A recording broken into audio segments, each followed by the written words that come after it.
Good morning, ladies and gentlemen, and welcome to At Center Stage at the NAFEM Show. NAFEM welcomes back Connor Lokar of ITR Economics to share market forecasts and actionable advice to help food service industry leaders stay ahead of the upcoming economic twists and turns. Please welcome back NAFEM's Executive Vice President, Deirdre Flynn, and Senior Forecaster at ITR Economics, Connor Lokar. Good morning, everyone, and thanks for joining us. Connor, welcome back. Connor has become our resident economist.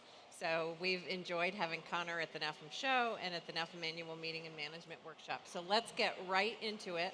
A lot happening in the world today. So the last couple of years certainly have been challenging from a high level. What can we expect from the economy over the year?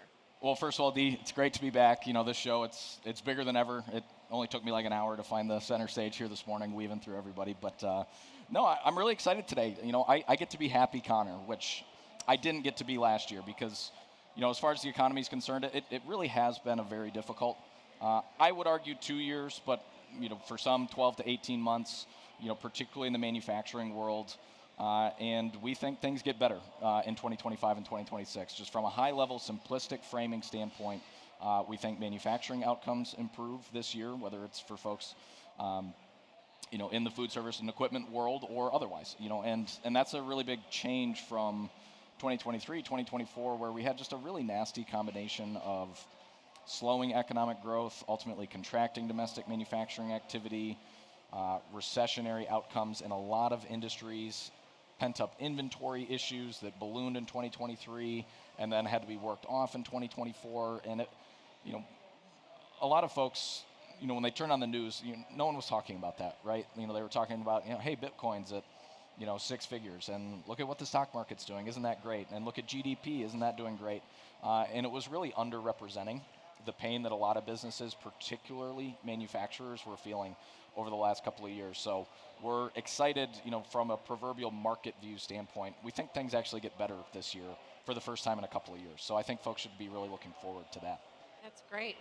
Is this consistent outside the U.S. market, though? Did we see the same challenges, and can we expect the same, I don't want to use the word recovery necessarily, but the same growth potential?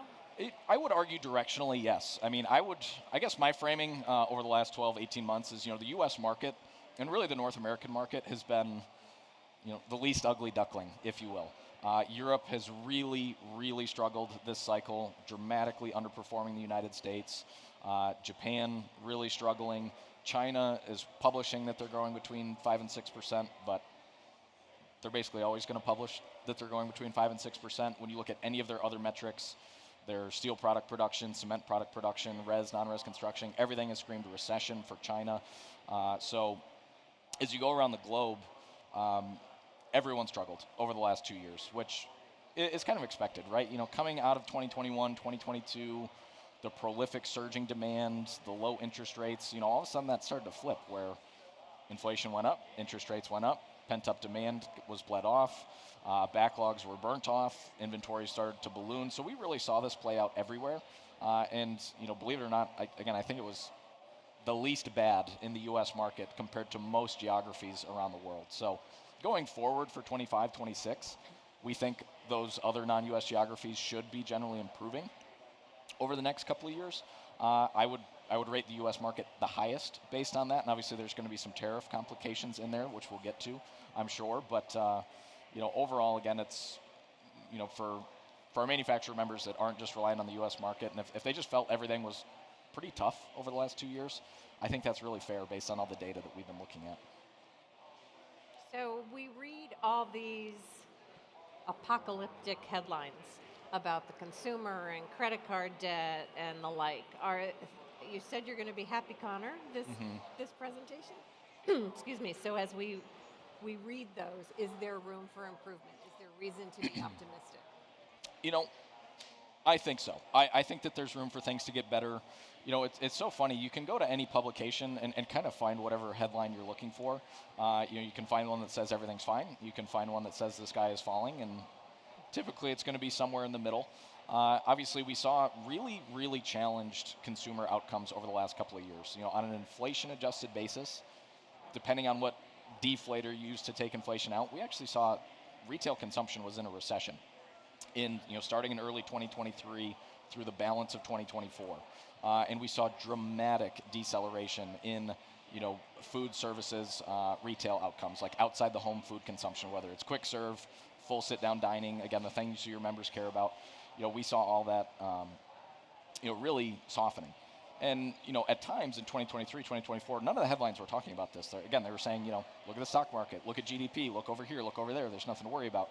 And now in 2025, I saw a headline 2 weeks ago, and it was, really negative framing for, it was for January retail data, the first month of the year, and it was like, January retail sales crater compared to December, cold weather, wildfires in California, policy pessimism, doom and gloom. And so I saw that headline, I was like, well, that's interesting.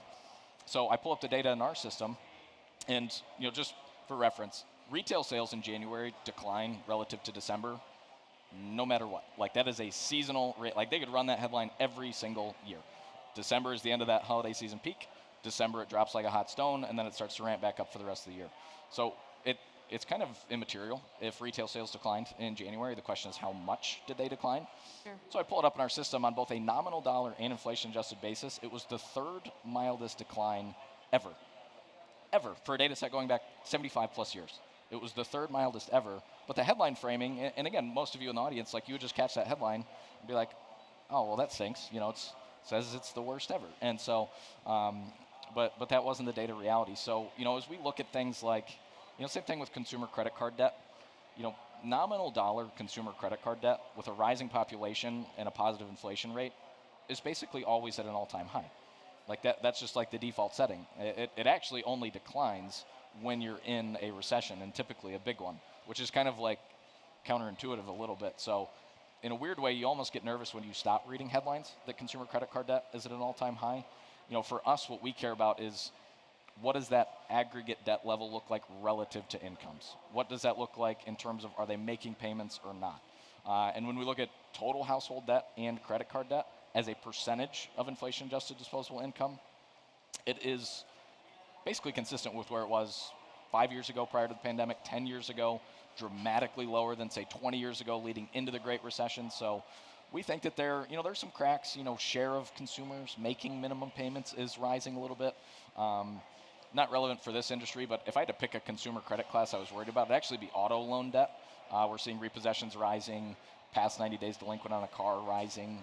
So that's a little bit worrisome. I don't know how relevant that is for the NAFEM industry specifically. So, all in, again, we think the consumer had a really tough time over the last 2 years, and we think that we're actually coming out of some softness rather than going into it as we head into 2025. So what trends are you seeing specifically in the food service industry, specifically that our manufacturers should know about to better serve their customer? So I guess from a high level, if you struggled over the last 1 to 2 years, I don't think it's your fault. All of the market data says things have been really challenging over the last 2 years. The specific market data, again, your cursory headline glances, they're not going to do you any service in terms of being like, is my business, as a food equipment manufacturer, doing what it's supposed to be doing or not? Like, you're not going to get that from your insert whatever 3, 4, 5 letter network that you watch day to day. So, when we look at the data, if we look at appliance manufacturing, for example, went into recession in early 2023, stayed there through 2024, is just now getting back to positive. If we look at, food service retail trends, for example, dramatic deceleration over the last couple of years. And now we're starting to see retail outcomes. Like I said, January's numbers were good. I think better than good, depending on how you look at it. And we see that a little bit of signs of life in food service equipment manufacturing. So I think hopefully one primary takeaway, folks that are sitting right here or watching, is that, don't feel like you were taking crazy pills over the last couple of years. Like, if you saw your backlogs come down, if you saw your order book weakening, and then you just flip on the news and they're like, yeah, but look at that stock, look at NVIDIA stock, like, that's pretty nice, isn't it? And you're like, okay, well, that doesn't really matter to my business. So if you struggled over the last 2 years, I think you're going to really like the next couple of years, comparatively speaking. But it's all about context, right? We're all victims to recency bias. So what I don't want folks doing is leaving this presentation, watching this, and saying, Connor says it's going to be 2021 all over again. And, the most preposterous combo of volume growth, pricing growth, just total top line growth, just like it was the wild, wild west 4 years ago. That's not really what we're forecasting for 25, 26. We're forecasting normal growth, modest growth, general growth, maybe something that more consistent with, instead of 4 years ago, like 6 years ago, 8 years ago, 2017, 18, 2015, 16, 2013, 14, just normal growth years. Not kicking the doors down type order outcomes, but I think a very fair expectation, built into your budgets should be some reasonable volume growth, obviously top line dollars, assuming we're taking some price. I think we can project and ultimately feel comfortable, reaching for a better year here in 25 relative to 2024. So we always used to say the only thing that was certain was death and taxes, but now there's a new T word added into that, and that's tariffs. So obviously those are top of mind right now, especially for our industry, based on where materials come from, supply support to customers around the world. How does ITR see this playing out, and what impact do you expect it to be, other than nobody has a crystal ball and can't predict? Yeah. Well, unfortunately, it's making our lives at ITR a lot more exciting than we would probably prefer. I'm going on, year 5 now of waiting for things to get boring in the economy, and it's just, I don't think it's going to happen for me. So as far as tariffs are concerned, we are not proponents of a dramatically escalating global trade war. I'll start there. In our perfect Austrian economic world, which is the school of economic thought that we subscribe to at ITR Economics, there would be no tariffs anywhere. Everyone would trade freely, everyone would trade fairly, there would be no bad actors in the market, no subsidized industry, no dumping of product into foreign markets, no two-stepping of your product to conceal country of origin. Everyone would play nice. Everyone would trade freely. Some countries would do some things better than other countries, but we would all trade, and the net optimized outcome, everyone would be better off for it. Kumbaya, sing the song, end scene. We're also not naive enough to think that that is actually the world that we live in. We understand that there are bad actors, and there are folks that are taking advantage of the existing system, and so our view is that there's going to be winners and losers. Again, our ideal world would be that, again, we don't see rising tariffs, reciprocal, or retaliatory tariffs, and kind of a grinding to a halt of global trade. That is going to be challenging, obviously. So our view is that, obviously, if you're a domestic manufacturer, and we consult with and do forecasting for businesses like yours, manufacturers, distributors, and a lot of my clients that I've talked to that have a largely or entirely U.S. domestic supply base, they're reasonably excited about this because, I have some, base steel product manufacturers, not in the food service world, but like rod and coil, for example, and they really struggle with Chinese product coming in. Again, they're going to route it through Mexico. They're going to take it through Canada. They're going to route it and again conceal that origin, dump it in. And so already I talked with them last week, and they've already seen increasing order commitments from their existing customer base. They're looking to gain volume, so they're excited. And then my other clients that have not sufficiently delevered from China, for example, or maybe they did delever from China, but they went to Mexico instead of all the way back to the U.S., and they're really concerned because it's going to make their lives a lot more difficult. So as things currently stand, we are not changing our outlook, I guess I'll put it that way. We're not putting to bed our idea that the economy is going to grow in 2025 and 2026 because of tariffs. Now, of course, as things currently stand, I think we're in a manageable spot. 10 points on China, 25 points on aluminum and steel, which obviously, if you're in stainless steel, and obviously a lot of folks here are going to be, that's going to, at the individual organizational level, that's going to be a huge impact. Already it is. And they're already dealing with that, and they're already, unfortunately, these price increases roll downhill. They've already, a lot of you, you're either on the receiving end of that signaling, or you're, signaling to your customers, you're like, hey, whatever happens here, we're passing the buck on down the line as it relates to inflation. So I think what'll get more interesting is, where are we 2 weeks from now? There's a headline today, the Trump administration would like to go 25% on Europe, and obviously we're waiting on Canada and Mexico, which was, kind of a 30-day stay of execution on those 25% tariffs. Is the administration going to be satisfied with border cooperation or whatever it is, or are those going to go into place? So we could be in a very different spot. Next week. 10 days from now, yeah, 7 days from now. So I guess the caveat I'll apply is that we are open to reevaluating our outlook based on what we see. And it's going to come down to winners and losers. And I guess really the only way to avoid this is be a domestic manufacturer with a largely domestic supply base. And we've been talking about this with our clients for years. Is that the winds of economic nationalism didn't start blowing a month ago. They've been blowing a lot longer than that. The world's going to continue to move in that direction. In our view, in a vacuum, unfortunately.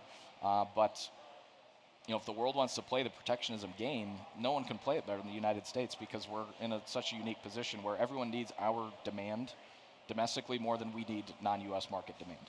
So we're going to have to see how it goes here. One other thing I'll add. There's this idea that we're going to fund everything with the external revenue service, and tariffs are going to fund the entire U.S. government, and you're not going to be paying taxes next year because of tariffs. So, right now, in the last 12 months, tariffs netted about $75 billion to the U.S., to the federal government. $75 billion. Federal government spends about $7.5 trillion on an annual basis. So that funds the government for 3 days, not even. Unless we're increasing the tariff income number by 10 and also cutting the government by 90+%, you're still going to be paying taxes next year. So I didn't want to burst any bubbles there, which maybe I did, but I wouldn't think that this will be your last year with TurboTax, and that next year we don't have to worry about it because that was basically my next question. There's all that speculation that what tariffs do is they allow the government to spend, basically, because that's what they take in. There was also the headline this morning about if we almost sell a gold card to those people from outside the U.S. who want to come to the U.S., and we charge them $5 million for it, and it goes to high-level general wealth, people who could contribute to the population, to the economy, and to our overall life. We could raise $5 trillion with people buying these, and how realistic is that overall? Obviously it's a creative conversation starter or a reality. It's a creative idea, obviously, to generate revenue, but the argument I always make is the government doesn't have a revenue issue. They take plenty of your money. Federal tax income is between $3 and $4 trillion. When you look at federal, state, local tax income, they're taking $5 to $6 trillion a year. That nominal dollar value, if you dropped it on an island, which is not how any of this works, but that dollar value would be the third largest GDP on earth, only behind the United States and China, just in terms of taxes taken from you. We don't have a taxation issue, we have a spending issue. I think they're taking plenty of money, they just don't spend it well, or they spend too much of it, which is why, if we're going to cut taxes, and potentially the House bill that we're seeing, it's okay, but, and I don't have a problem with that, because again, I think you spend your money a lot more intelligently than the government does, but if you don't also cut spending, you're just making the problems worse, which is that we're spending more than we bring in, which is no way to, your households can't get away with that, your businesses can't get away with that, but for some reason the federal government thinks they can, and we obviously don't think that plays out well in the long term. Right. So do tariffs impact your inflation and interest rate outlook? So they do, on the margin. So our forecast prior to the election, prior to the inauguration, prior to any tariff announcements that we've seen in the last 4 weeks, was that inflation was going to be an issue in 2025. We felt prior to the election that whatever candidate was successful, we felt that inflation was going to be, unfortunately, something that they were going to be dealing with in 2025 and 2026. So our forecast prior to the election was that, by the end of this year, we were going to be seeing inflation rates moving back above 3% on a CPI basis. And again, independent of tariffs, which I'll get to in a moment, because there's so many structural factors in play that are inflationary. Number one is the labor shortage issue, which is structural. Cyclically, we have seen labor demand has come down, job openings have come down, but manufacturing, for example, manufacturing job openings have declined by 400,000 positions over the last 2.5 years, all the way to a level that is still above where it was in 2019, when we were at conferences like this, all anybody talked about before COVID was labor. There's not enough labor. There's not enough manufacturing labor. We just kind of forget that because 2021 and 2022 were so unimaginably bad on the workforce side of things that, we yearned for the years of, 2019, labor problems, but those were still challenging. We still have more job openings than we have job seekers. That ratio is still below 1, which means employers are on their hands and knees begging people to come work for them, particularly in a plant environment, an industrial environment, which people don't want to do generally. So that's going to be that's just going to continue to feed labor cost bottom up into the inflation situation. As we talked about, we're exiting basically a 2-year period where the aggregate industrial and manufacturing environments for the United States, China, Japan, the entire Eurozone, Canada, South America basically weren't growing for almost 2 years. And by virtue, they weren't consuming more steel, aluminum, energy, electricity. And now as we see all those geographies come out of that and move back into a growth cycle here in 2025 and 2026, and they actually do start to consume more energy, more metals, more everything, like in what world is that going to be, a net downside for inflation outcomes? Because, any of your, manufacturing members that, that are using aluminum or steel, those costs have come down quite a bit relative to those 2022 peaks. Historically they're still pretty high, but they did come down almost by default coming out of mid-2022, but now those are starting to bottom. Aluminum's been rising for multiple months, copper's up, steel is about to start rising, obviously tariffs adding a layer to that. Right. So before we even get to the tariff part of it, we were just really struggling to see the bear case for inflation to go to 2% and stay there, to go below 2% and stay there. So once you add on tariffs, we view that as basically sprinkles on top of what we already thought was going to be an upside inflation cake here for 25, 26. Now, again, it's not as simple as okay, we do 10 points on China, that means we add 10 points to our CPI forecast. It's not like that because it's just way more complex than that. So we view it as, is it incrementally going to, generate slightly more inflation pressure? We think absolutely. Because there's basically 2 buckets when you look at tariffs. So it's whether it's on, again, steel and aluminum, China, potentially Canada, Mexico, Europe. So the question is are we applying the tariffs to something that we currently manufacture domestically? If the answer is no, then all you're doing is increasing the landed cost of that good into the U.S. that we still have to use. Now, obviously the idea is that we're going to generate ongoing renaissance in U.S. manufacturing, and maybe someday, we will manufacture that domestically again. Right. But best case, that'll take weeks. More realistically, it'll take months, if not years. And worst case, and probable in a lot of outcomes, is that we're just never going to manufacture certain things in the United States again, just because of our labor cost issues, regulatory environment issues. Again, just the economics, even with tariff support, probably will never make sense. So in those cases, either while we're waiting for domestic manufacturing to ramp up to basically start producing that, or maybe it just never happens, again, that landed cost goes up, and that will be passed on and incrementally yield higher inflation.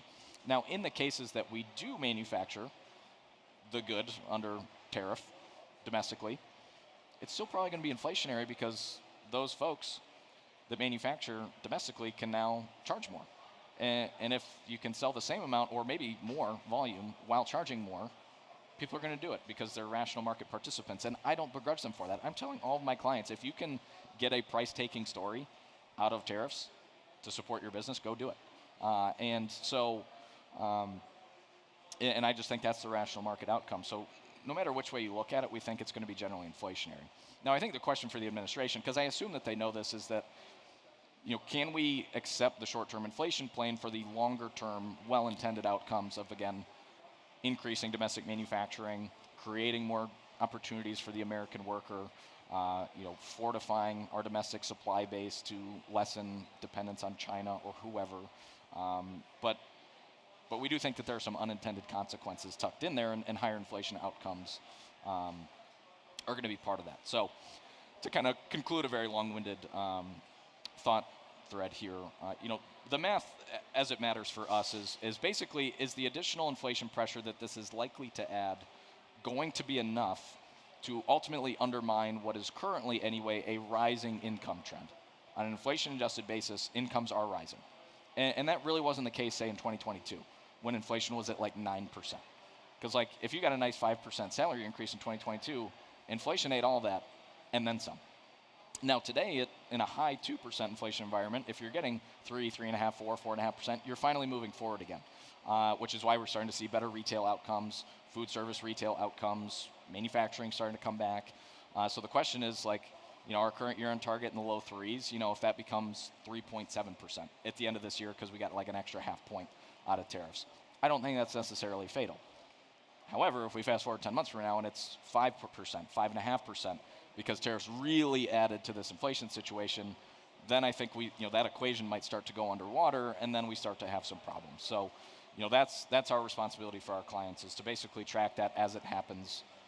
Is it going to be fatal or not? I think it's a little early to tell, but that's some of the things that we're going to be keeping an eye on at ITR to see how much it matters. How does regulatory and legislative action impact this too? If regulatory agencies are kind of put on hold right now as we look to make the economy more efficient, to make the U.S. more efficient in terms of how the government spends money, and if it reverts back to the states, how does that play into this? Does it throw it in any way or not? Or it could certainly help. Again, the primary reason we don't manufacture nearly as much now as we did 100, 120 years ago is because it's cheaper to do it elsewhere. And again, for better or worse, kind of that brute force driving cost out of your supply chain is the reason that we're in this situation today, whether it's to China, Vietnam, Mexico, wherever. And the reasons that it costs so much more here is a number of factors. Our labor costs, I think, is the primary one. Because our energy costs are actually pretty competitive. But kind of harder to quantify, but layered into that is our just your aggregate regulatory burden. Whether it is environmental regulations, kind of more superfluous, again, things that folks have to dedicate time, resources, and dollars to ultimately, tracking certain things, accommodating certain things that the federal government wants them to do. All of that is basically just a hidden drag. So if we can trim a lot of those things, and again, I don't think we're ever going to be doing like vitamin manufacturing here, or like really heavy, dirty chemical manufacturing in the United States. Because again, for that to happen, you're going to have people that say like, yes, I'm fine with that in my backyard, but most people are not going to be. They're like, I don't want that in my backyard. Like I want it to come home, but I also still don't want to see it, and I don't have to worry about it. And it's like, okay, well, there's some certain realities here that have to happen. So there are some levers that the administration could pull to, again, in addition to just tariffs, which I don't think are the most effective way, because again, you're just walling out import product. You're not really, you're like treating the symptom, not the issue. Which is underlying cost competitiveness. Like, can we competitively manufacture or not? And, which is why kind of going back a little bit, but, a lot of industries just probably aren't going to add the capacity. Because, their calculus is going to be, okay, like if I greenlight this now, it might take me 12, 18, 24 months to get this new plant up and running. Right. And then I need to satisfy it with demand, make it a profitable venture. And then what if 2 years after that, all these tariffs come down and then I'm torpedoed? Right. Or should I just say big enough's big enough, take advantage of the fact that there's more domestic demand for my product now, take a ton of price, be really profitable, and, see what comes in 2 to 4 years. So it's a challenging way, environment for businesses to plan in, I think, ultimately. And that was going to be my next thing. So what should everybody be on the lookout for, or how do they help anticipate that planning? I think the biggest challenge that we're hearing is while executive orders are being dropped, while tariffs are being implemented and all of that, the shift can't happen overnight. It takes time. You just said it takes 18, 24 months to retrofit on the manufacturing side or to develop that supply. I think if the pandemic did anything for us, we call it, it helped us diversify the supply chain as an industry in comparison. So it was referenced yesterday in a session that supply chain hygiene is important now. Go back and relook at that to see how it might impact you. So what can the industry be doing to best attack the next year or two from a planning perspective? Yeah, so, I think from a high-level macro standpoint, like, that's our job. Like, rely on either ITR, folks like ITR, to, like, answer the broad sweeping questions of, like, is this going to be fatal to the outlook or not? Is this going to mean I shouldn't be budgeting for growth anymore or not because of the broader unintended circumstances. At the individual organization level, again, you're always going to know more about your specific business than I'm going to. So you have to self-diagnose, obviously, what is my supply chain exposure? Are all my ducks in a row? So ITR Economics, we're part of Crow LLP. So we have a specific trade and customs outfit as part of Crow where they can take you through and basically do an individual analysis of like, okay, what are you importing? Are those classified under the most favorable codes from a duties avoidance standpoint? Are you as efficient as you can be? And can you claw back duties? A lot of folks don't realize they can do that, depending on your situation. And also, really, I think a lot of businesses think that they delevered from China over the last 2 or 3 years, but maybe actually didn't. Like where, okay, like now I'm buying from a U.S. distributor. So now I'm okay, but you might find out in the coming weeks and months and quarters that, okay, but that's actually still Chinese product. You just don't know about it anymore. So like maybe you think you did the right thing, and then all of a sudden you're gonna be like, why is this price suspiciously rising, within my supply chain? So to the extent that you can, anyway, like really trying to nitpick that and be like, are we actually okay here or are we not? Again, I think unfortunately for a lot of folks, so many businesses, like we were telling the bullish Mexico case over the last couple of years. It's like, okay, well, Mexico, like that was the next best for a lot of manufacturers. Like, okay, if we got to get out of China, we'll go to Mexico, right next to the U.S., and then now maybe that doesn't look like such a good idea after all. Right. Really the easiest way to avoid it is to, again, just get as domestic as you can be, which is obviously easier said than done. And I think the good news is I think a lot of folks and businesses are in a much better position now than they were like 6 years ago. Like where it was, for a lot of folks, probably a lot of folks my age in particular, like that was probably the first time they heard the word tariff in their whole lives was 6 years ago. They're like, what the heck? Like, what even is happening here? But between that and the COVID experience, I think folks have learned a lot about their businesses, about their supply chain exposure that, we can apply going forward. But, we think that this tariff protectionism environment is going to be pretty sticky. You think more about the next 3 weeks or about the next 3 years than necessarily the next 3 weeks. Because it's, if you look at the Biden administration, they were perfectly content to leave all these tariffs in place. They even sprinkled some of their own on some Chinese products. Right. So like once they're in place, if it's a new party or a new leadership or whatever, it's kind of like with most government policy. Like once it's in place, it kind of stays there. Or you have to make a really compelling case to the public. They're like, we're going to go easy on China or whatever it is. Like, however, it'll be framed opposite, being like, well, just leave it in place. We'll worry about other stuff. And it's so we think that these might stick around longer potentially. But again, I could be totally wrong because we know how erratic things have been. It was like we were hours from 24 points on Canada and Mexico. And it's like, okay, now we're not. But now we're days away. But maybe we're not. So it's a right. pretty volatile situation. Exactly. Before we go to questions that any of you might have for Connor, I have to ask this. We remember your prediction, or ITR's prediction of 2030 is just disaster, that it will be the depression forecast. So what do you think? Still the case? Still not the case? So I'm sure everyone fondly remembers that outlook. Unfortunately, we are firmly on track with our 2030 forecast. So for those not familiar, ITR Economics for over 10 years has been predicting a Great Depression with the onset of the 2030s for the U.S. and global economy. And again, we've been saying this. I started with ITR in 2014. Your first day at ITR is crazy. They're like, all right, Connor, here's your laptop. You're going to sit over here. There's the conference room. The economy explodes in 2030. There's cookies in the kitchen. I was like, wait, what was that last one? But the foundational pillars of that outlook is based on debt, demographics, deficit spending, entitlement, cost pressure on the government, interest rate and interest expense pressure, and basically every pillar that our founders built this outlook on over 10 years ago has either gone as badly as we thought it would, or worse. We did 5 years worth of deficit spending in terms of pre-COVID annual averages from April 2020 through March 2021. And then it actually got worse, believe it or not, in 2023 and 2024. 6 years ago, prior to COVID, like a horrifying year, and trust me, they were horrifying years for the government, would be adding like 800 to 900 billion to the deficit, or to the debt.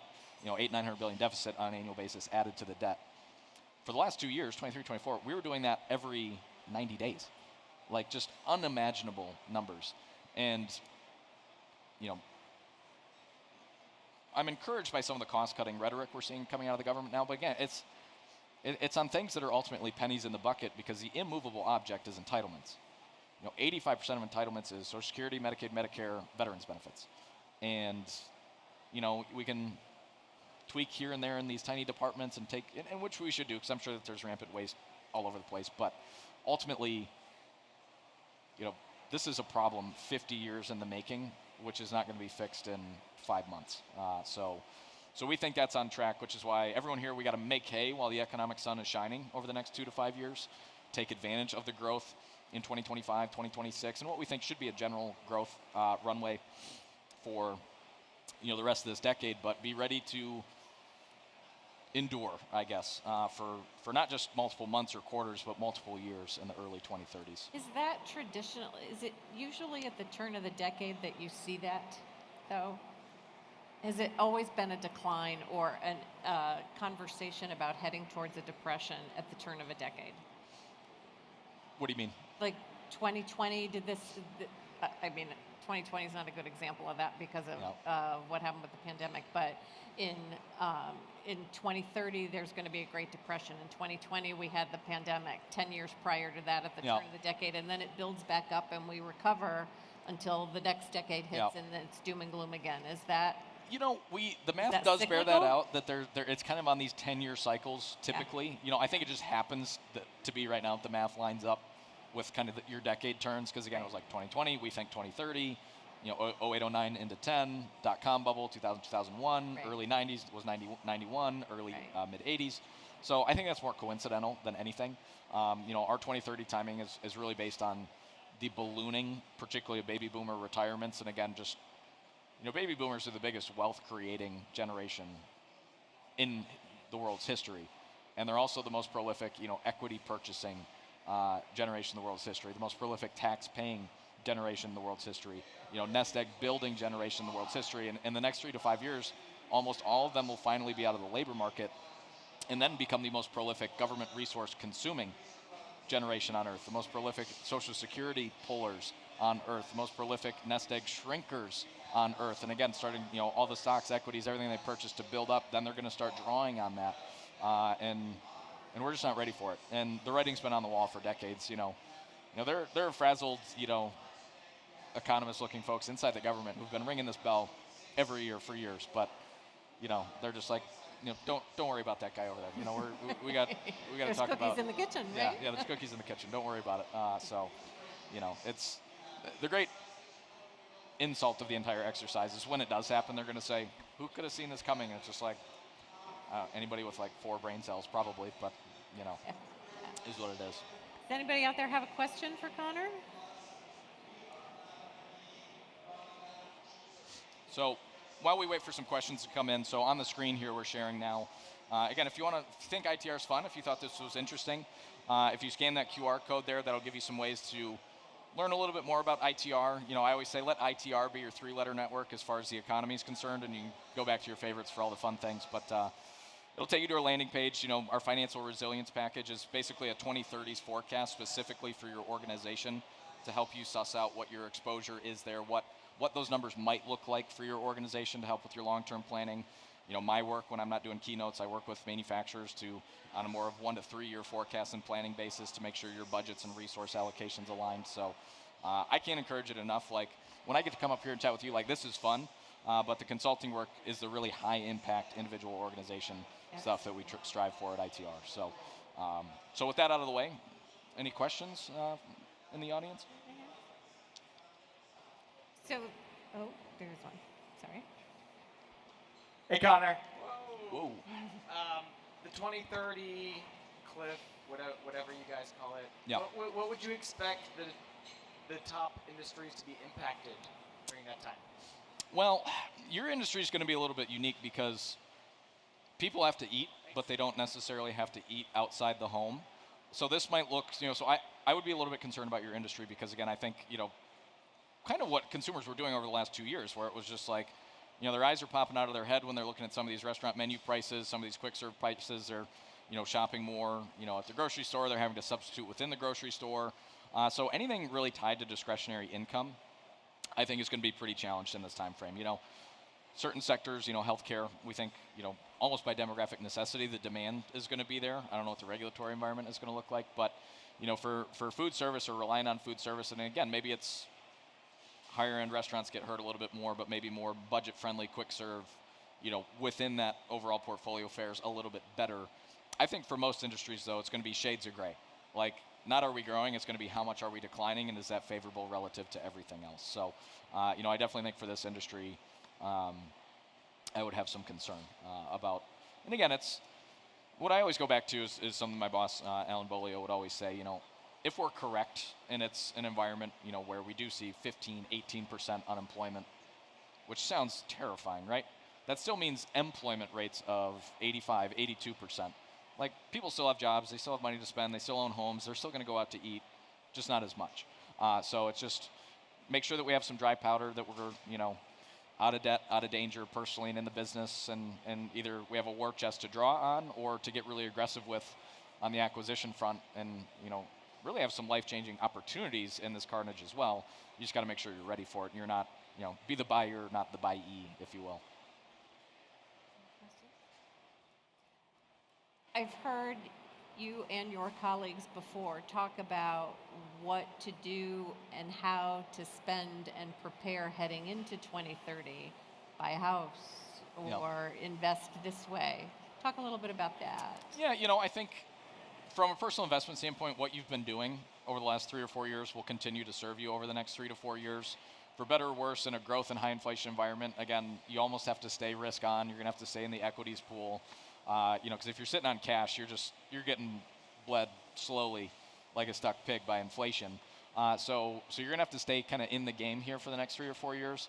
And then basically everything that's done the best for you over the prior 3 to 5 years, and in our opinion over the next 3 to 5, that's exactly what we have to pivot out of when we get into the 2030s, where you're starting to risk off. Maybe we're not totally out of equities, but we're going into consumer staple stocks, utilities, healthcare. We're kind of getting out of like the mega caps and the high risk, valuation portions of the equity market. Maybe we're leaning a little bit more into precious metals. Again, I think debt consolidation is really important. For me, I'm going to have a primary residence mortgage. I'm 32.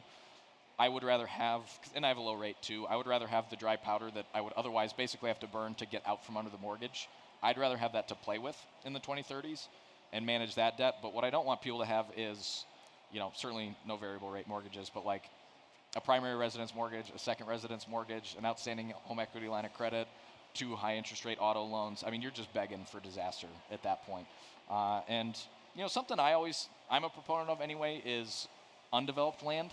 Probably will lean more towards the Gen X, the baby boomer crowd, but as like a storage vehicle or anything. I wouldn't look at it as a return vehicle in the 2030s necessarily, but really just more capital storage, which again, you'll have to wait till the back half of the 2030s to get out of it, but your carrying costs are going to be a lot lower, your taxes are going to be a lot lower. You don't have to worry about the government stepping in with like a multifamily with like, they set the precedent in COVID, like eviction moratorium, like insert crisis blank, you don't have to pay your landlord anymore. So all of a sudden, half your occupancy isn't paying you, then a $40,000 boiler goes, or you got to redo the roof, and it's just like, there's some risk there. The return's better and the cash flow's better, obviously, but that's something I always like. And then, you can be a doomsday prepper. You can build the bunker, heritage seeds, have the garden, you can do whatever you want out there. There's that's always a fun idea in my mind. So, we have 110 acres up in New Hampshire. So, I know where I'm going if the worst happens. So. Any other questions? Well, thanks all for joining us, Connor. Always a pleasure to have you with us, and happy to have Happy Connor here this time too. Absolutely. So, thanks, everybody. Thanks, everybody. Have a great rest of the day.